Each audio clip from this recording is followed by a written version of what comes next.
Yuk kita belanja Iya. di toko sendiri supaya kasih bintangnya banyak Betul, gitu. heeh. Nah itu tuh apa ya, kayak apakah Marketing.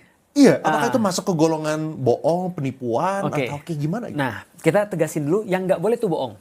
Tapi marketing itu boleh. Karena bohong itu masalah hukum, marketing masalah ethics. Nah, hukum punya logika hukum, ethics itu logika hukumnya beda.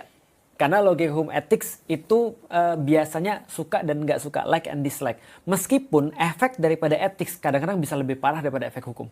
Ini aku cerita sedikit-sedikit nih. Kalau dia mengatakan gini, aku beli barang ini 17.000 atau 17 juta. Padahal dia cuma misalnya modalnya 10 juta. Maka itu bohong. Dan itu hukumnya dosa. Nggak boleh. Tapi kalau dia bilang aku modalnya nggak nyampe gitu. Karena aku kan harus bayar orang. Itu boleh. Karena itu marketing. Itu ethics kan itu kan ya. Contoh misalnya. Kasusnya kemarin yang lagi rame tuh. Kosmetik misalnya. Salah satu kenalanku juga tuh. Orang Yuk kita belanja Iya. di toko sendiri supaya kasih bintangnya banyak Betul, gitu. Nah itu tuh apa ya, kayak apakah marketing. iya, apakah itu masuk ke golongan bohong, penipuan, Oke. atau kayak gimana gitu? Nah, kita tegasin dulu yang nggak boleh tuh bohong. Tapi marketing itu boleh. Karena bohong itu masalah hukum, marketing masalah ethics.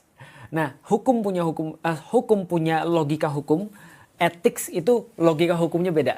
Karena logika hukum ethics itu biasanya suka dan nggak suka, like and dislike. Meskipun efek daripada ethics kadang-kadang bisa lebih parah daripada efek hukum. Ini aku cerita sedikit-sedikit nih. Kalau dia mengatakan gini, aku beli barang ini 17.000 atau 17 juta. Padahal dia cuma misalnya modalnya 10 juta. Maka itu bohong. Dan itu hukumnya dosa. Nggak boleh. Tapi kalau dia bilang aku modalnya nggak nyampe gitu. Karena aku kan harus bayar orang. Itu boleh. Karena itu marketing. Itu ethics kan itu kan ya. Contoh misalnya. Kasusnya kemarin yang lagi rame tuh. Kosmetik misalnya. Salah satu kenalanku juga tuh. Orang